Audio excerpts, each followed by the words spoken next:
ایک لڑکی جو ہے اس کے فیوچر کو پلان کیا جاتا ہے، اس کے بارے میں سوچتے ہیں لوگ، وہ اپنے بارے میں سوچتی ہے۔ اس میں میں جیل چلی گئی۔ حقیقت یہ ہے کہ میں روئی نہیں تھی۔ جیل سے جو ہے جب میں نکلی ہوں تو مجھے جیل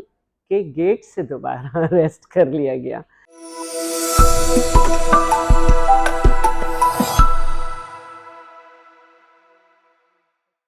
بسم اللہ الرحمن الرحیم۔ السلام علیکم۔ بی نیوز کے ساتھ میں ہوں وقاص خان اور میرے ساتھ موجود ہیں شیلا رضا زیدی میڈم۔ بہت ہی مصروف وقت تھا آپ کا، ہم دیکھ رہے ہیں لوگ آ رہے ہیں جا رہے ہیں، لیکن یہ قیمتی وقت آپ نے ہمیں دیا، بہت شکریہ آپ کا۔ پہلا سوال میرا آپ سے یہ ہے کہ آج کل گرفتاریوں کا بھی سیزن چل رہا ہے، لوگ گرفتار ہو رہے ہیں، کوئی جیل جانے سے ڈر رہا ہے، کوئی جانے کی خواہش کر رہا ہے۔ آپ اپنا بتائیے کہ کتنا وقت جیل میں گزارا اور کیسا گزارا؟ دیکھیے، جو سیاستدان ہوتے ہیں، ہمارے ملک کی سیاست اس طرح کی رہی ہے کہ سیاستدانوں کا کافی عرصہ جیل میں گزرا، اور بدقسمتی سے میں بھی وہ سیاستدان ہوں جس کا ایک بھرپور جو وقت تھا جس میں ایک لڑکی جو ہے اس کے فیوچر کو پلان کیا جاتا ہے، اس کے بارے میں سوچتے ہیں لوگ، وہ اپنے بارے میں سوچتی ہے۔ اس میں میں جیل چلی گئی۔ اب یہ آج کا بھی دور نہیں تھا، یہ 1990 کا دور ہے، اور اس میں آپ سوچیں کہ اتنے سال پہلے اگر کوئی لڑکی جیل چلی جاتی ہے تو ہماری سوسائٹی کتنا آگے آئی اور کتنا پیچھے گئی۔ تو لیکن حقیقت یہ ہے کہ میں روئی نہیں تھی، اور رات کے تقریباً 3:30 پونے 4 بجے میرے گھر پہ ریڈ ہوئی تھی، اور میرے والد تو دوسرے ہی کمرے میں تھے، اور میرے ساتھ میرے کزن کو اور میرے ایک بھائی کو جو سیکنڈ روم میں سو رہے تھے ان کو بھی اٹھا لیا تھا، اور سردی تھی، ان کو کپڑے جیسے انسان اپنے گھر میں کوئی ڈھیلا سا کوئی نائٹ ویئر لے لیتا ہے وہ پہنے ہوئے، اور بہرحال میں نے چلی گئی تھی۔ تو لیکن واقعی میں نے روئی، اور 27 دن میں سی آئی اے سینٹر میں رہی، اور اس دوران مجھے 2 دفعہ اریسٹ کیا گیا۔ پھر میں جیل چلی گئی، اور جیل سے جو ہے جب میں نکلی ہوں تو مجھے جیل کے گیٹ سے دوبارہ اریسٹ کر لیا گیا۔ تو یہ وہ ساری اذیتیں ہیں جو میرے والدین نے بہت زیادہ سہیں، لیکن ان میں ہمت اس لیے پیدا ہوئی کہ انہوں نے کبھی مجھے بے ہمت نہیں دیکھا، اور میری مرحومہ والدہ تو بے ہوش ہو گئی تھی جب مجھے جیل سے ان کو اطلاع ملی کہ نا مجھے جیل سے دوبارہ گرفتار کر لیا گیا ہے۔ تو لیکن میرے والدین نے حوصلہ دکھایا پھر، اور میرے بھی حوصلے بلند تھے۔ اس کی وجہ یہ تھی کہ ہم نے کوئی جرم نہیں کیا تھا، ہمیں پریشانی نہیں تھی، ہمیں معلوم تھا کہ جتنا بھی بڑا مقدمہ ڈال دیں جھوٹ کے پاؤں نہیں ہوتے، جھوٹ ایک دن گرے گا، صبر کی ضرورت ہے۔ تو آج کا جو لیڈر اپنے آپ کو کہتا ہے اس کو یہ معلوم ہونا چاہیے کہ اس پہ کوئی سیاسی مقدمہ نہیں ہے، کسی سیاستدان نے اس کو اریسٹ کرنے کی کوشش نہیں کی ہے اب تک، اور اس کو عدالت نے بلایا ہے۔ ایک طرف وہ کہتا ہے کہ مجھے عدالتوں پہ اعتماد ہے، دوسری طرف وہ عدالت میں پیش نہیں ہوتا، گھر میں چھپ جاتا ہے باتھ روم میں، اور اس کے بعد گندی گندی اسپیچ کرتا ہے جس کے الفاظ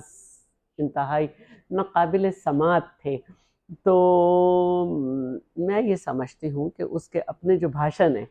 اس میں یہ تھا کہ اگر ہمارے اوپر کوئی بات آئے گی تو ہم احتساب اپنے گھر سے شروع کریں گے، لیکن چاہے اس کی حکومت تھی تو پارٹی فنڈنگ کے اس کا فیصلہ نہیں آیا، گیا ہی نہیں، وہ اس کو آگے بڑھاتا رہا، اور اب یہ توشہ خانہ ہے تو اس میں بھی عدالت نہیں جا رہا۔ تو یہ فرق ہوتا ہے سیاستدان میں اور سلیکٹڈ پرسنالٹی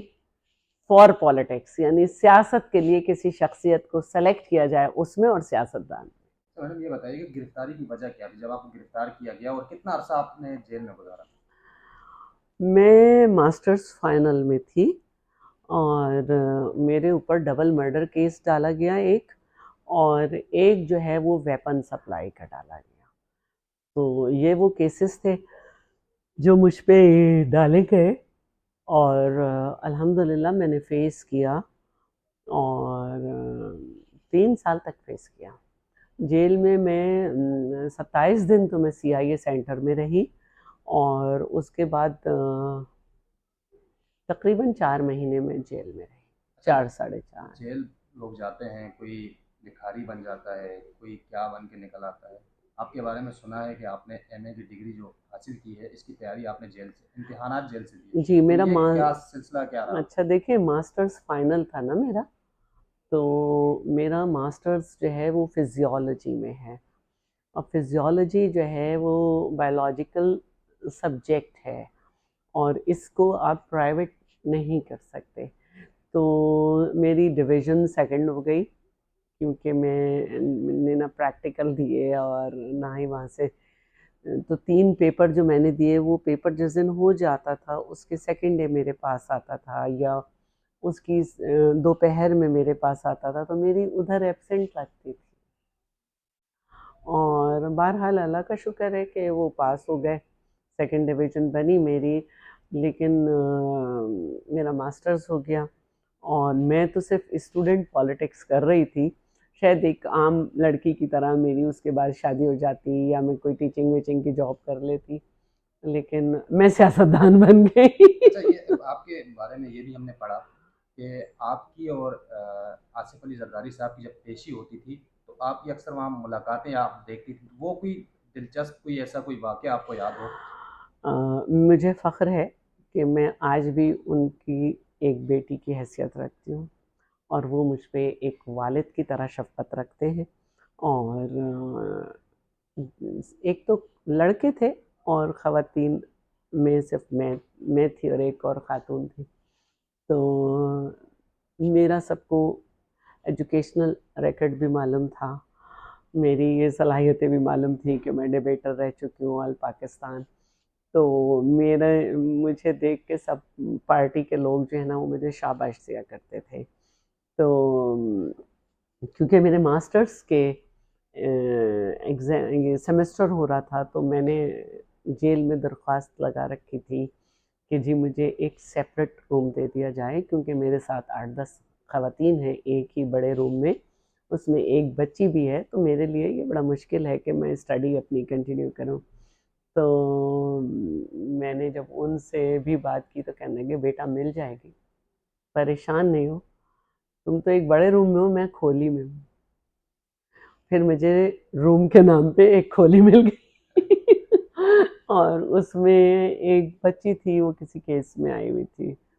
اس کو مجھے دے دیا، کیونکہ جیل میں یہی طریقہ ہوتا ہے، اور میں سمجھتی بھی ہوں کہ اس بچی کو میری حفاظت میں ہی آنا چاہیے تھا۔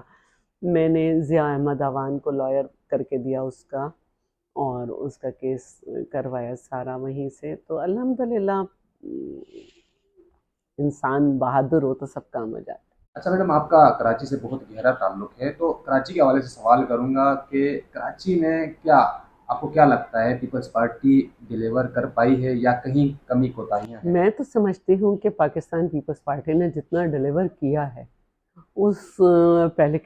سے پہلے کسی حکومت نے نہیں کیا۔ سب سے بڑی بات یہ ہے کہ ہم نے جو ہے ورلڈ بینک سے اور ایشین بینک سے امریکن ڈالرز کی مد میں، پبلک پرائیویٹ پارٹنرشپ کی مد میں 803 ارب ڈالر آج سے تقریباً 4 سال پہلے ہم نے کراچی کے لیے مختلف منصوبوں کے لیے لیے، جس کے تحت کلیک کا بھی منصوبہ چل رہا ہے، سیف سٹی بھی چل رہا ہے، اس کے علاوہ Karachi water and sewerage board کا 3 بڑے منصوبے جو ہیں اس کے تحت چل رہے ہیں۔ پیپلز نیبرہڈ آپ دیکھ چکے ہیں، ادھر بھی ہمارے ڈی جے سائنس کالج کے ساتھ بنا ہے، اور اس میں جو واٹر اینڈ سیوریج والا ہمارا پروجیکٹ ہے، اس کے تحت ہمیں پورے کراچی کو بنانا ہے، لیکن صرف ہم نے ہر حکومتوں کی طرح صرف روڈ نہیں ڈال دینی ہے، سیوریج کو بھی جو ہے ہم نے ایڈریس کرنا ہے۔ تو اب جو بھی کام کر رہے ہیں، جب روڈ بناتے ہیں تو پہلے سیوریج کو ایڈریس کرتے ہیں۔ اس کے علاوہ ہم نے تقریباً 7 سے زیادہ فلائی اوور بنائے ہیں، اور روڈ انفراسٹرکچر پہ کام ہو رہا ہے۔ ہم نے پارکس بہت اچھے کیے ہیں، اور ہماری کوشش ہے کہ سب سے بڑی جس میں ہم کامیاب بھی ہیں کہ کراچی کو جب ہم نے سنبھالا تھا حکومت کو، تو دنیا میں خطرناک ترین شہروں میں 6 نمبر پہ تھا۔ یہاں پہ فاٹا سے بڑا آپریشن ہوا لا اینڈ آرڈر کو جو ہے صحیح کرنے میں، جس میں سندھ حکومت نے کپتان کا کام، ہمارے سی ایم کو کپتان کا کہا گیا، اور وفاقی حکومت نے کہا تھا کہ وہ پولیس کو مدد کریں گے اور یہ کریں گے وہ کریں گے، لیکن ایسا کچھ نہیں ہوا۔ نشستن گفتن برخاستن تو بہت کچھ ہوا، لیکن سندھ حکومت نے رینجرز کو کنٹینیویشن دی، اور رینجرز نے پولیسنگ کی ساتھ آپریشن کیا، اور اس کے بعد آج کراچی جو ہے 130 نمبر پہ چلا گیا 6 سے۔ اتنی امن و امان بہتر ہوئی آج کل، کیونکہ ہمارے ملک میں پھر دہشت گردی جو ہے بڑھ رہی ہے،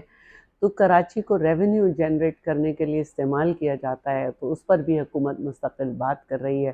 آپ دیکھ رہے ہیں کہ پی او پہ اٹیک ہوا، اس کے علاوہ مسلسل ملک میں کل بولان میں ہو گیا، تو اس کے اثرات یہاں کے لا اینڈ آرڈر پہ آ رہے ہیں، لیکن ہم ویجیلنٹ ہیں۔ میڈم یہ بتائیے گا کہ حال ہی میں انتخابات ہوئے لوکل باڈی الیکشن، اس میں پیپلز پارٹی بڑی جماعت کراچی سے ابھر کے آئی، تو ابھی تک لوگ انتظار میں ہیں کہ میئر کہاں سے ہوگا، اور یہ الزامات بھی کافی یعنی فورمز پہ ہم نے سنا کہ پیپلز پارٹی دھاندلی کے ذریعے آئی، کراچی میں پیپلز پارٹی کا ووٹ بینک نہیں ہے، تو پہلے تو یہ بتائیے گا کہ دھاندلی کے حوالے سے آپ کا کیا بیانیہ ہے، اور دوسرا یہ بتائیے گا کہ میئر کی نشست کے لیے کیا پیپلز پارٹی قربانی دے سکتی ہے، یا پیپلز پارٹی یہ سمجھتی ہے کہ میئر ہمارا ہی ہوگا؟ اچھا، اس کو اس طرح سے ترتیب دیتے ہیں۔ دیکھیے، جو سیٹیں زیادہ تھیں ان پہ اعتراض ہوا، ہم نے بھی اعتراض کیا، ری کاؤنٹنگ ہوئی، اب دونوں کی برابر برابر فی الحال سیٹ آئیں گے، 85 یا 86 جماعت اسلامی کی اور ہماری، اور ہمیں یقین ہے کہ ری کاؤنٹنگ میں ہماری بڑھیں گی، اور اگر یہ بے ایمانی ہوتی جب آپ کے سامنے آ جاتی۔ اور دوسری بات یہ ہے کہ جماعت اسلامی کو یاد کرنا چاہیے کہ عبدالستار افغانی جب میئر بنے تھے تو اس وقت بھی ہمارے اللہ والا کو اور خانم گوہر اعجاز یہ ہمارے ساتھ تھی، ان کے 2 ووٹ کس طرح روکے گئے تھے، ان کو ووٹ نہیں دینے دیا گیا تھا، پھر افغانی بنے تھے، تو ایسا نہیں ہے کہ وہ جیتے تھے۔